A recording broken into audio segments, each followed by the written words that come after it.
diplomacy as nuclear negotiations reached a critical juncture. Iranian Foreign Minister Abbas Araghchi called the latest indirect talks with the U.S. the most intense yet.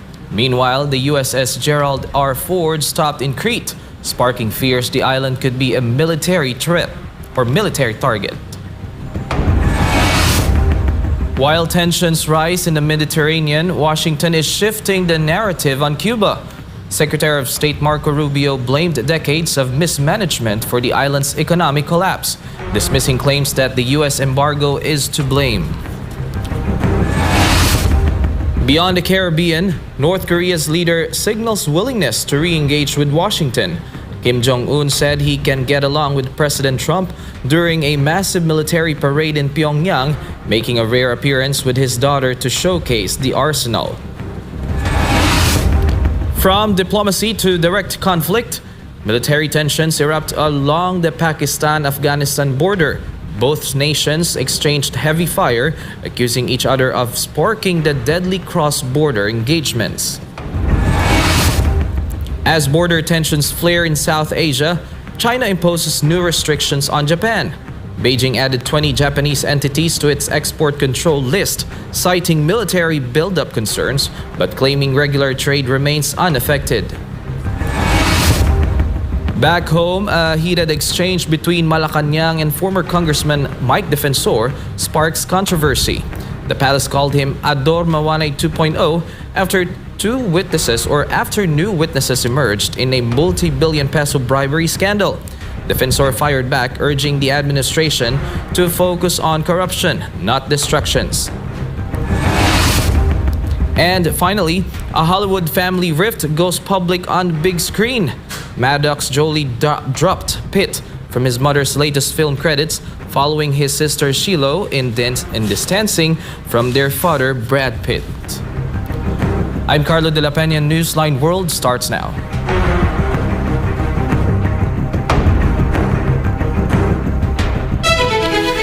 Military tensions between Pakistan and Afghanistan have escalated into direct kinetic engagements along the border, with both nations trading accusations over who initiated the hostilities. This report. The border between Pakistan and Afghanistan has turned into a front line following a series of deadly exchanges that began earlier this week. While Pakistan claims it is responding to unprovoked aggression, Kabul maintains its actions are retaliatory strikes against violations of its sovereignty. On February 22nd, Pakistan conducted air operations inside Afghan territory, targeting what it described as militant camps responsible for terror attacks within its borders.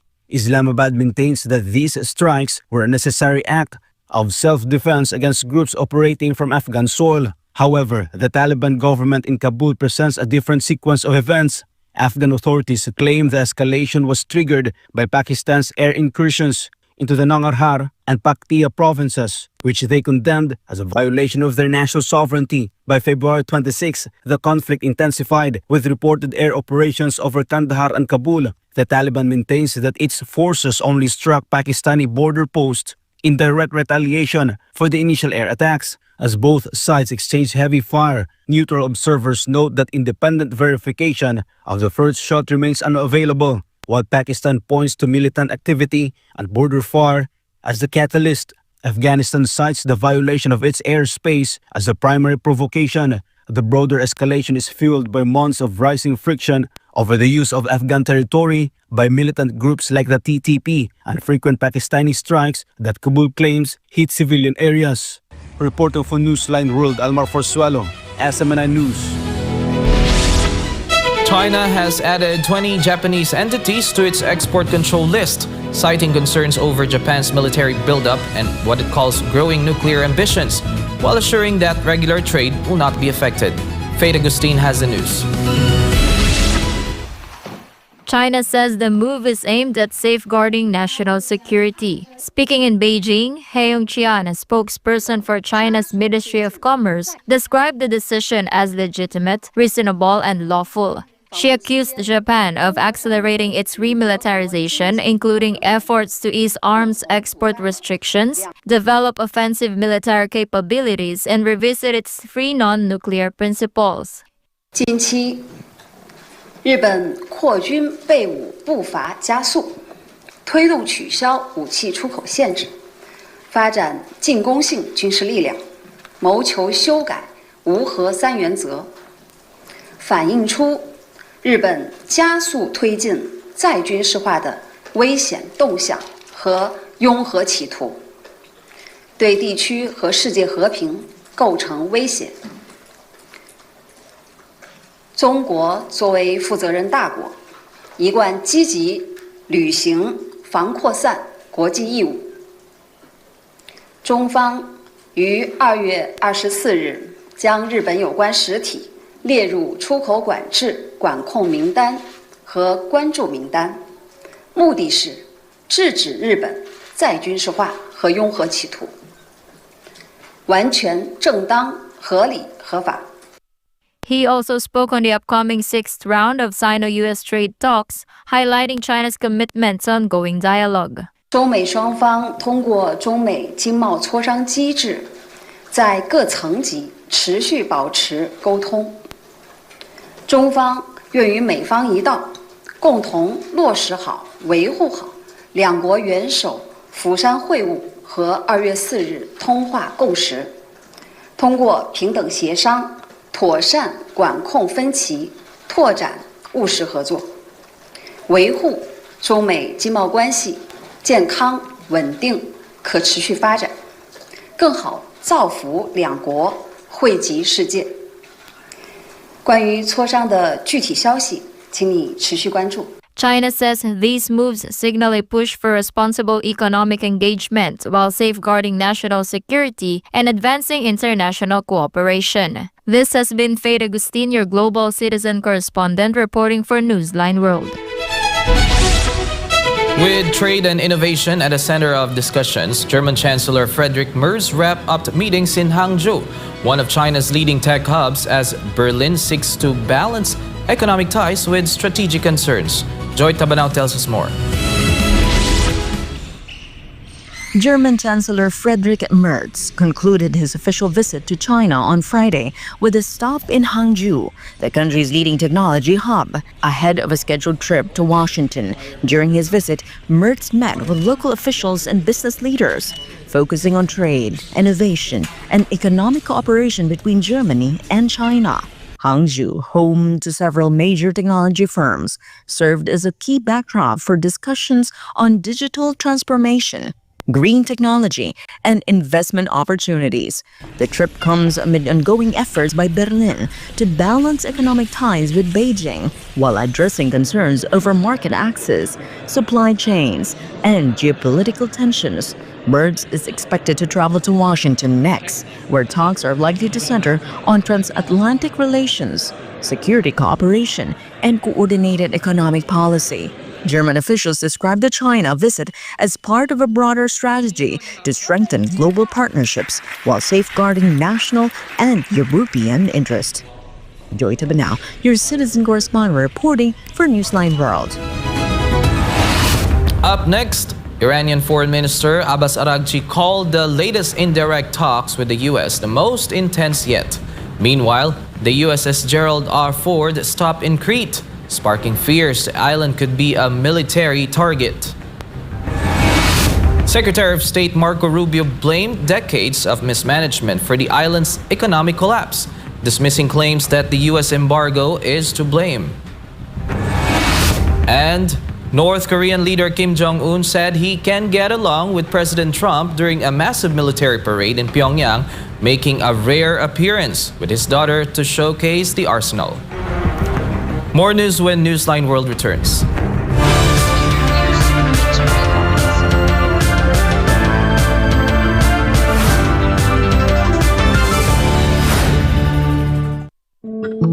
Madalas ka bang napapasobra sa pag-scroll sa phone mo kahit puro masasamang balita ang nakikita mo?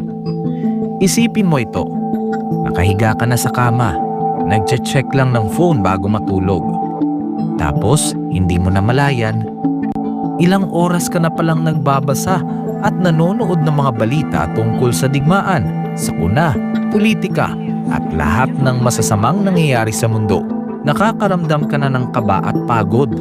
pero tuloy mo pa rin ang scroll mo. Ang tawag dyan ay doom scrolling. Ito ang habit ng paulit-ulit na pagtingin sa mga negatibo o nakaka-depress na content tulad ng digmaan, krimen o problema sa mundo. Nakaka-stress pero hindi mo pa rin mapigilan.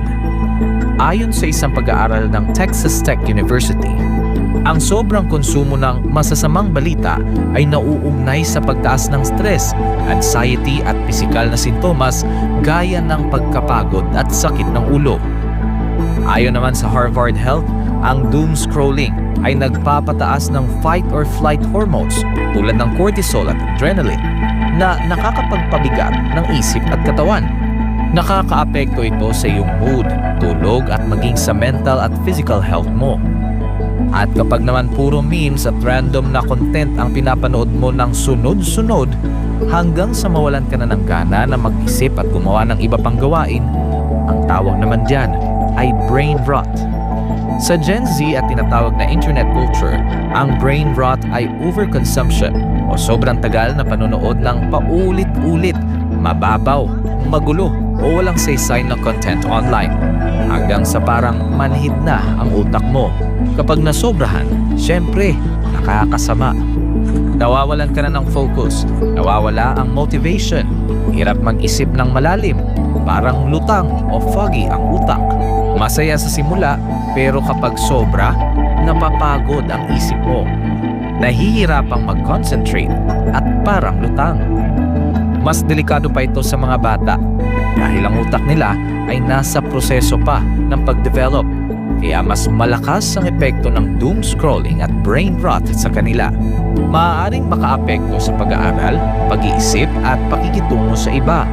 Ang higit sa 4 na oras ng screen time araw-araw sa mga kabataan ay konektado sa 35 to 88% na mas mataas na posibilidad ng depresyon, anxiety at stress.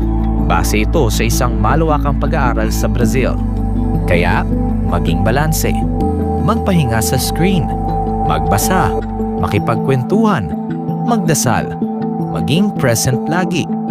Alagaan ang iyong isipan. Kung anong itinatanim sa isipan mo, yun ang lalago.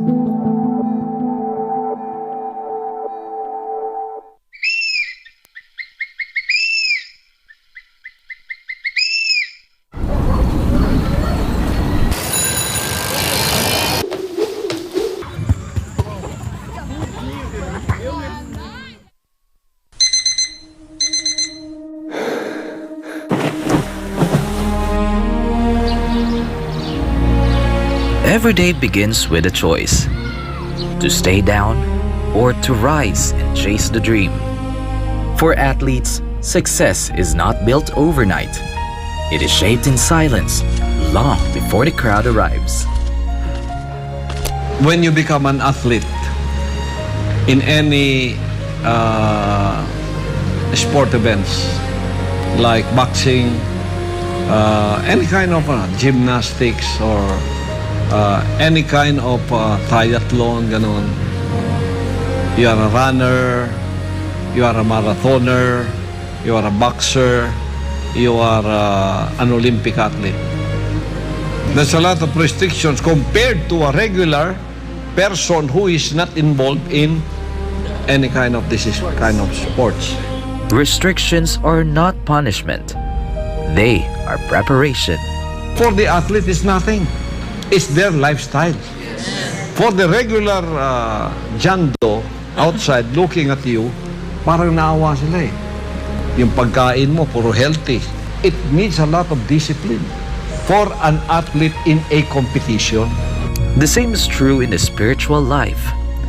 The way is not wide. It is not easy. It is narrow. So, Jesus Christ also mentioned that in a very vivid statement when he said, the way to life is very narrow and very strict and very small. 89 kilograms, please. What the world calls restriction, the faithful call obedience. For us, there is no restrictions. That is so restricted enough that we cannot do it. And when it becomes our lifestyle, it's nothing. It's regular for us. Regular for us to be clean-minded, regular for us to be orderly, regular for us to be straightforward. Obedience, commitment, loyalty, dedication, repented in the sight of the Father. Because this life is a race. Are we in this life in a competition? Yes, very much. Because Paul said that also. They that run in a race run all, but one receives the prize.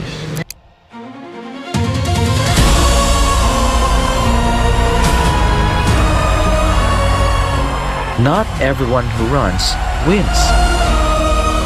Only those who endure. In order for you to be in a race, you have to be disciplined. So the kingdom nation's citizenship is a disciplined citizenship. Run the race. Choose the narrow way. Live the disciplined life. Because the prize is eternal.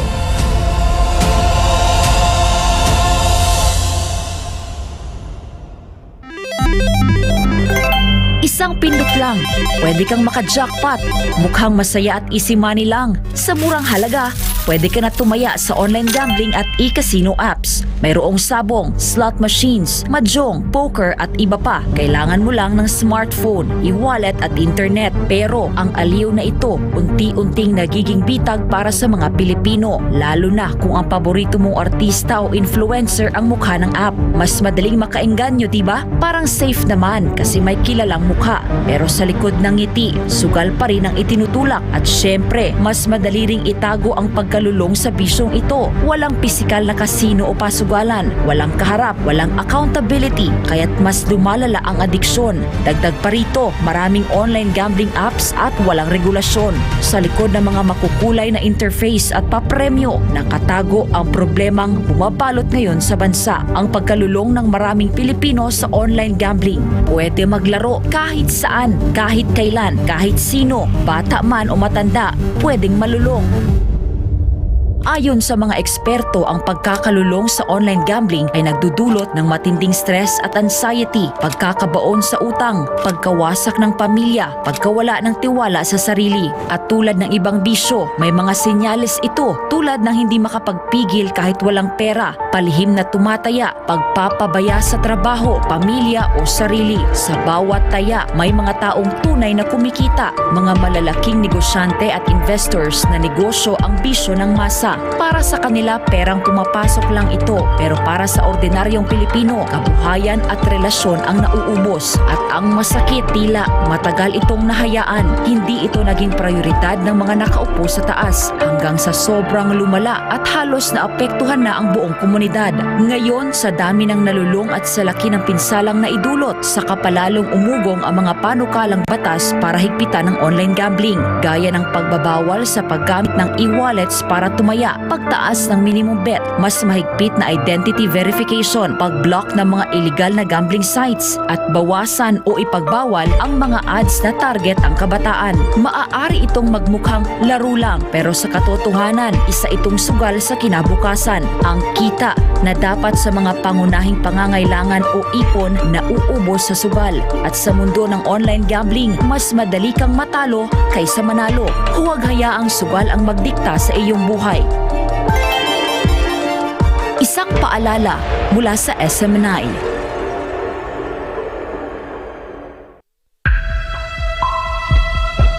Sa kabila ng mga mas modernong kaalaman at teknolohiya, nananatiling matindi ang banta ng HIV sa Pilipinas.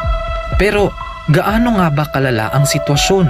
Ang HIV o Human Immunodeficiency Virus ay isang sakit na sumisira sa immune system ng katawan.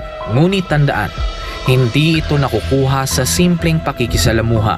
Hindi mo agad mararamdaman, pero unti-unti nitong pinapahina ang katawan. At kapag hindi naagapan, humahantong ito sa AIDS, ang huling yugto na impeksyon, kung saan halos wala ng panlaban ng katawan laban sa sakit. Patuloy na dumadami ang kaso ng sakit na ito sa Pilipinas. Isang nakababahalang pagtaas. Umabot na sa 500% ang itinaas ng HIV cases sa mga kabataang edad 15 hanggang 25. Ayon mismo sa Department of Health, 56 na bagong kaso ang naitatala kada araw sa bansa mula Enero hanggang Marso 2025. At ang pinakamatinding apektado, ang kalalakihan at kabataang Pilipino. Dahil dito, ang Pilipinas na ngayon ang may pinakamataas na bilang ng bagong kaso ng HIV sa buong Western Pacific region. Isang indikasyon ng lumulubahang sitwasyon.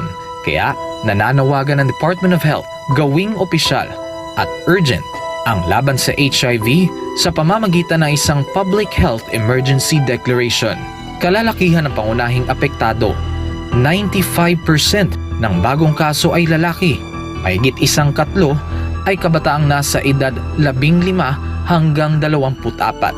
Habang wala pang deklarasyon, patuloy ang DOH sa mga sumusunod na hakbang: HIV testing, libreng gamot, self-test kits, at pakikipagtulungan sa DepEd para sa edukasyon sa mga paaralan. Isinulong rin ng DOH ang online patient appointment system para sa HIV patients. Layunin nitong gawing mas madali at mas personal ang pag-access sa libreng gamutan at konsultasyon. Ayon sa schedule ng pasyente, ang HIV ay hindi tulad ng flu. Hindi ito basta naipapasa sa hangin. Ito ay naipapasa sa pamamagitan ng personal na desisyon. Kailangan din nating pagtuunan ng pansin ang ugali, disiplina, at personal na responsibilidad. Isang paalala mula sa SMNI.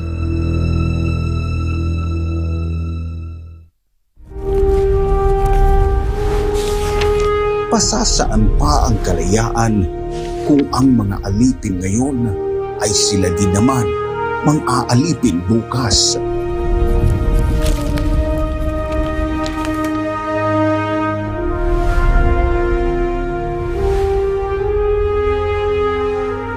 Ibigin mo ang iyong bayan ng sunod kay Bathala, sa iyong kapurihan at higit sa lahat sa iyong sarili.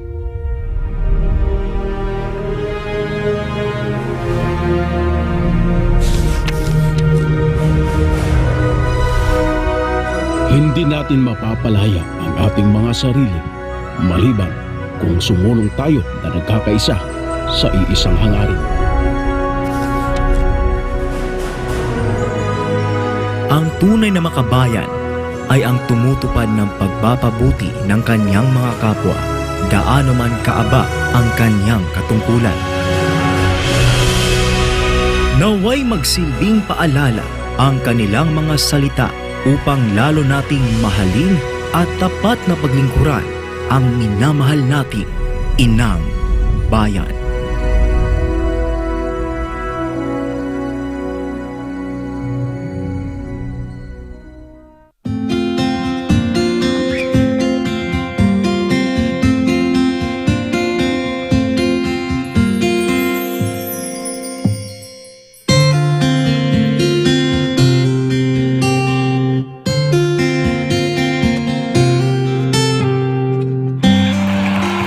Children will grow up and bring the joy, the love, the peace, and compassion to the whole world.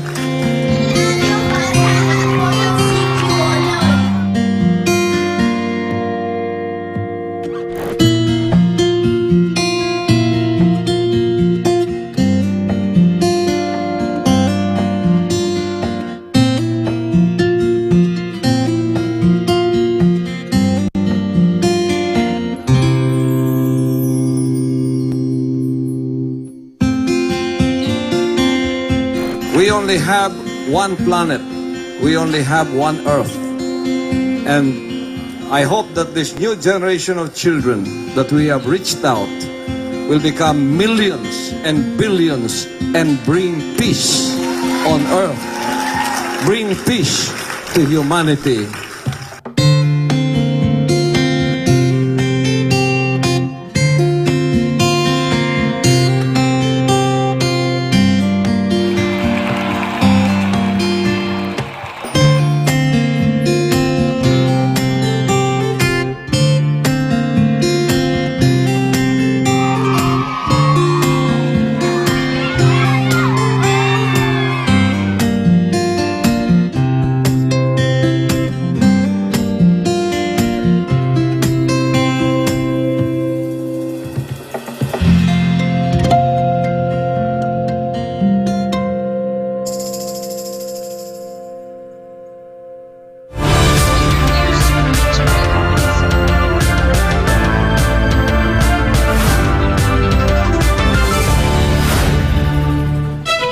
Iranian Foreign Minister Abbas Araghchi has characterized the latest round of indirect talks with the United States as the most intensive session to date.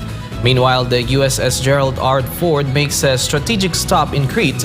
En route to the Middle East, local residents are voicing fears that the island is becoming a target. Fatima Nozil has the details. The third round of indirect talks concluded in Geneva on Friday with a notably optimistic tone from Tehran. Facilitated by Omani Foreign Minister Badr al-Busaidi and assisted by IAEA Chief Rafael Grossi. The session spanned both morning and evening hours to address technical gridlocks. Araghchi stated that both sides are now moving into detailed expert-level discussions.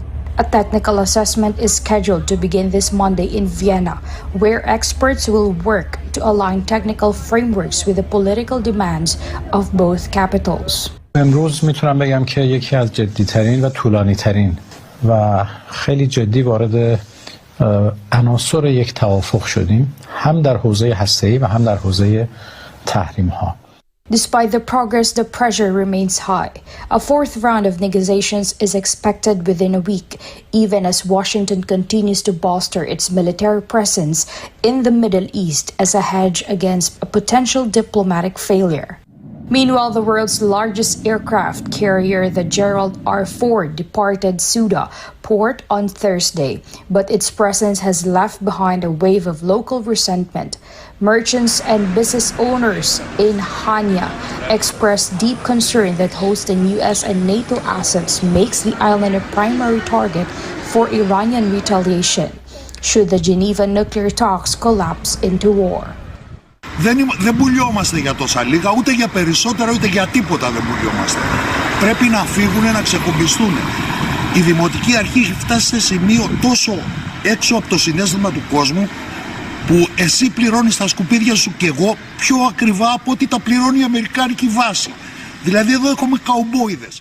While some in the local administration point to the economic benefits of the base, critics argue that the militarization of one of the Mediterranean's largest ports is short-sighted.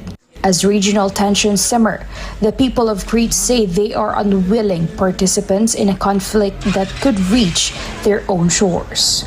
Reporting for Newsline World, this has been Fatima Nozil, SMNI News. U.S. Secretary of State Marco Rubio has placed the blame for Cuba's spiraling economic crisis squarely on the nation's leadership, dismissing claims that Washington's aggressive embargo is a primary cause. He blames the Cuban government for decades of mismanagement that led the country vulnerable to the current systematic collapse. Paul Montibon has the details. U.S. Secretary of State Marco Rubio described the current climate in Cuba as the worst since 1959, arguing that the suffering of the Cuban people is a direct result of decisions made by its government. The remarks come as the island faces a catastrophic energy deficit exacerbated by a U.S. oil blockade that has slashed fuel imports and paralyzed essential services. Despite the pressure, Rubio maintained that a functioning economy would have a private sector capable of weathering such shocks. If the Cuban economy were a functioning economy, it would have a much larger private sector. And so what's clear is that, and I would say this, that the people of Cuba are suffering today. They've been suffering for a long time. They're suffering now, perhaps more than at any time in recent memory, perhaps in the history since 1959. This is the worst economic climate that Cuba has faced. And it is the authorities there in that government who are responsible for that. They're the ones that have made decisions that have left Cuba vulnerable to the situation they're now in. Rubio also addressed the deadly incident off the Cuban coast where soldiers killed 4 people aboard a Florida-registered speedboat, while Havana claims the passengers were terrorists who opened fire first. Rubio stated the U.S. is independently verifying the facts before making a determination on a response. Meanwhile, UN humanitarian officials are sounding the alarm. Resident Coordinator Francisco Pichon warned that the U.S. fuel blockade has moved beyond a temporary shortage to a systemic shock that threatens 5 million people with chronic illnesses and disrupts water and food supplies nationwide.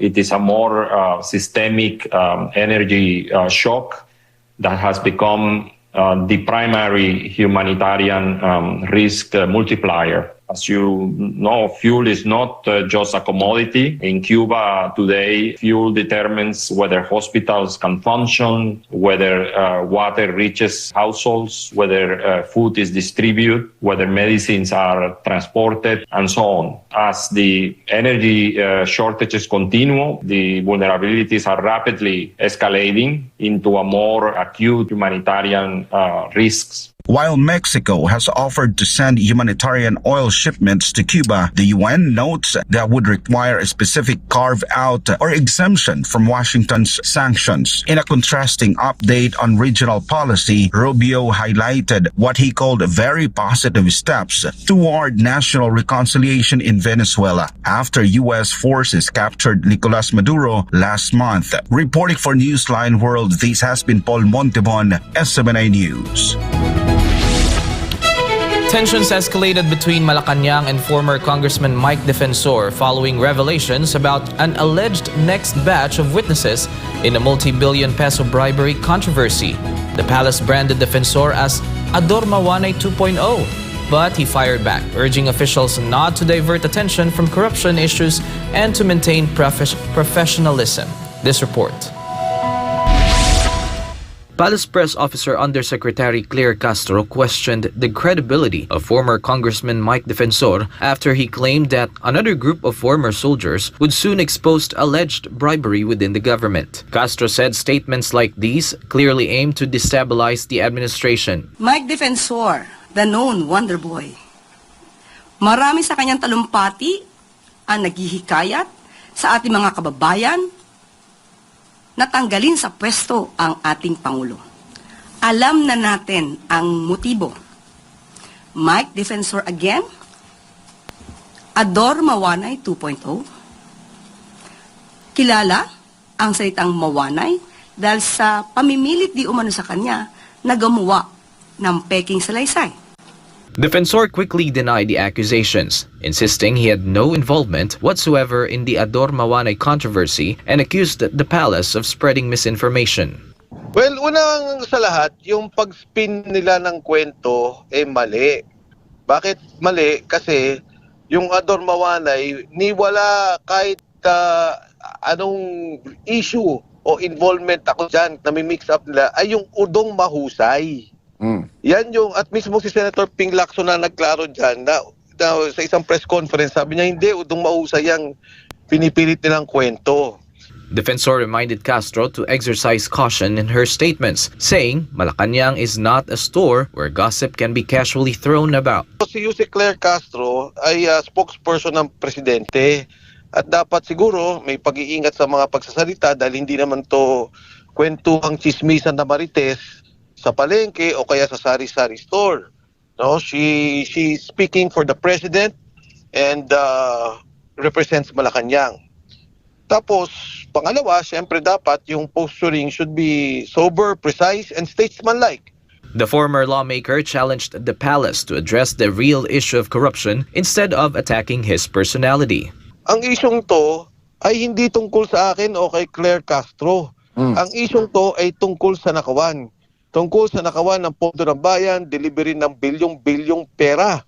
100 beses sinasabi nag-deliver kay Speaker Martin Romualdez at kay Bongbong Marcos. Defensor urged Malacanang to confront the alleged multi-billion peso misuse of public funds instead of targeting him. He also called on the Ombudsman and Congress to conduct a full and impartial investigation. Kung talagang seryoso sila dyan sa kampanya ng korupsyon, hindi ba dapat ang gawin natin dyan ay iudyok nila? Ang Blue Ribbon Committee, ang Kongreso, ang Good Government Committee at maging ang Ombudsman na imbestigahan itong kasong to. Defensor also vowed to continue assisting future batches of whistleblowers who claim to have personal knowledge of the alleged budget syndicate. Ako tutulungan ko yung mga yan hanggat sa kaya kong tulungan dahil itong mga taong to hindi nakinabang sa nakawan. ang mga taong to may personal knowledge. Sila yung mismong nag-deliver ng pera. Sila ang humahawak ng perang umiikot at nagdi-deliver.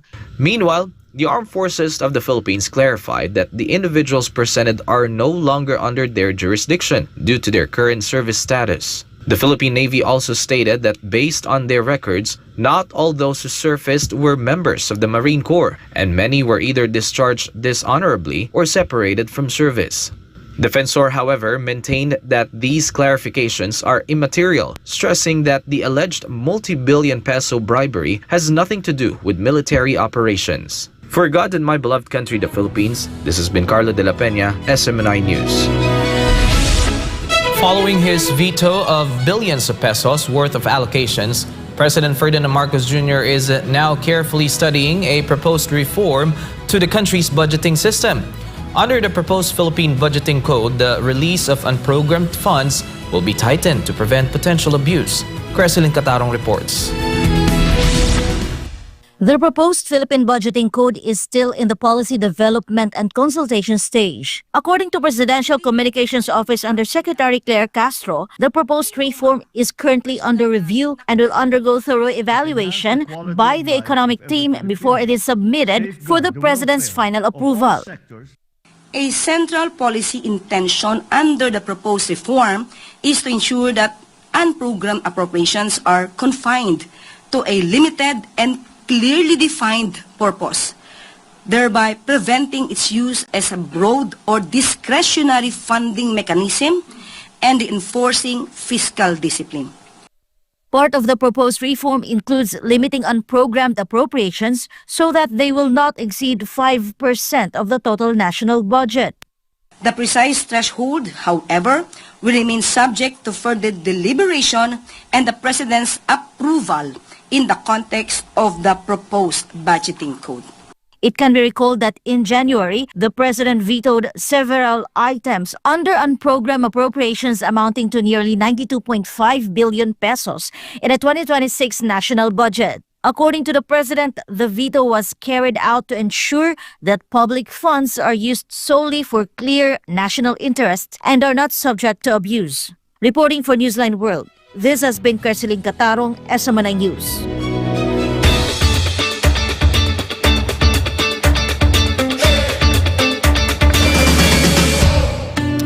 In a triumph for animal welfare, the international organization 4paws has successfully relocated the first group of animals rescued from the shuttered Lujan Zoo in Buenos Aires. The operation, described as the largest of its kind in Latin America, provides a new lease on life for predators previously kept in substandard conditions. Stella Maris tells us more.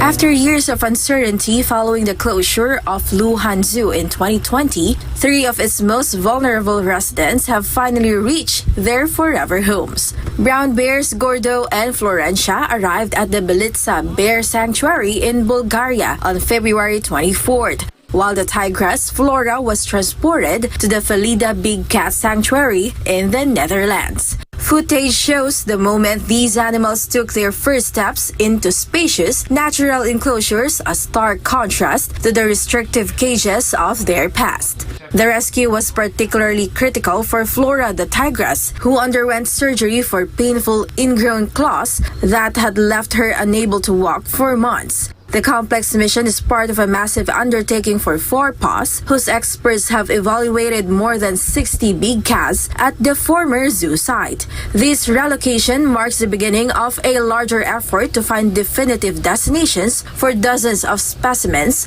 left behind when the facility was shut down by authorities. With specialized medical teams now overseeing their recovery, these animals are finally free from the commercial exploitation that once defined their lives. For conservationists, the success of the mission serves as a landmark victory for wildlife protection across the region.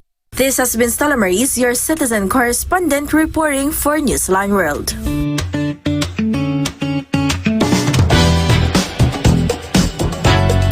Following his sister's Shiloh's move, Maddox Jolie has dropped Pitt from his surname, appearing in his mother's new film credits as Maddox Jolie. Meanwhile, after his arrest over a Mardi Gras bar fight, Shia LaBeouf has been ordered by a New Orleans judge to return to jail and attend rehab. Stella Maris is back for this showbuzz. In entertainment news, Angelina Jolie and Brad Pitt's eldest son, Maddox Jolie, has officially dropped his father's last name.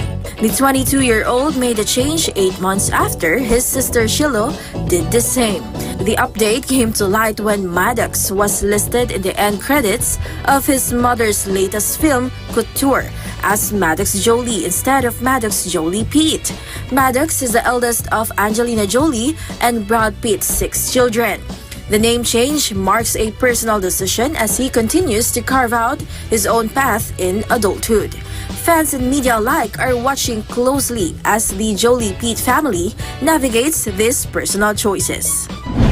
Meanwhile, actor Shia LaBeouf appeared in court Thursday morning in New Orleans following his recent arrest on battery charges. The 39-year-old Fury star faced the New Orleans Criminal District Court, where a judge ruled that LaBeouf must return to jail and also attend a rehabilitation program.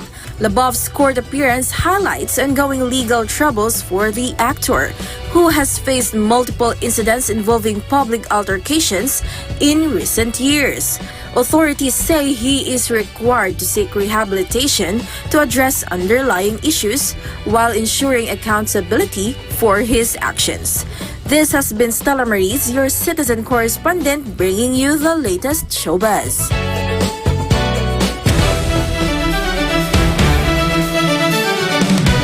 In sports, England are considering a spin-heavy strategy for their T20 World Cup Super 8 match against New Zealand in Colombo. Meanwhile, top-ranked UConn extended its dominant run Thursday night, cruising past Georgetown to stretch its winning streak and secure another 30-win season. Here's the latest update.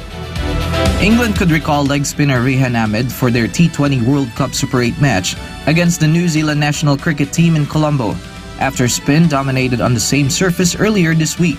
10 of the 15 wickets fell to spin in New Zealand's win over Sri Lanka, prompting England to consider adjusting their bowling attack to suit the conditions. Bowling coach Tim Southee expects a pretty scrappy wicket and said spin is likely to play a major role, although seamers can still have an impact. If selected, Ahmed would likely replace a pace bowler in the 11. Southee also backed captain Jos Buttler despite 4 consecutive single-figure scores, expressing confidence that the experienced opener will bounce back.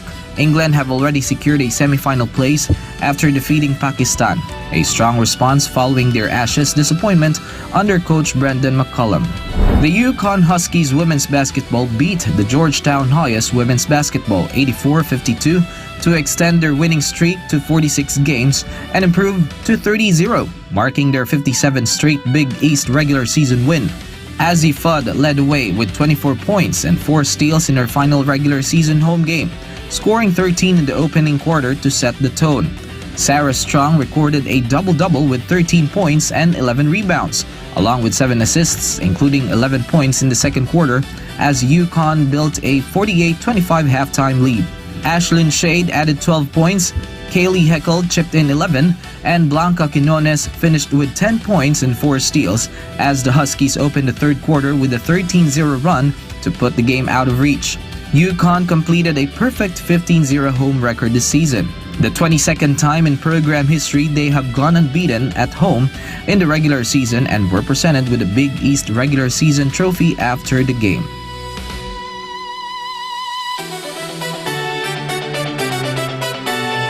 Of the Sun.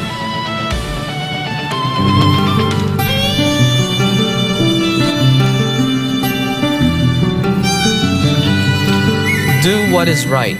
Defend what is right. Die for what is right.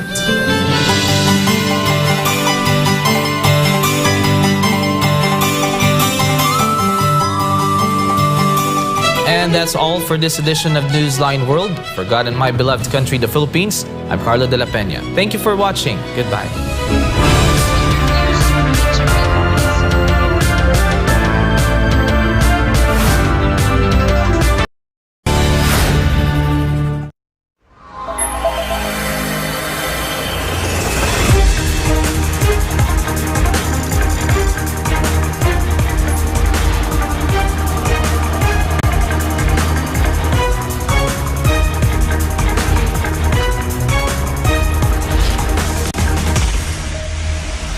This is SMNI News Channel.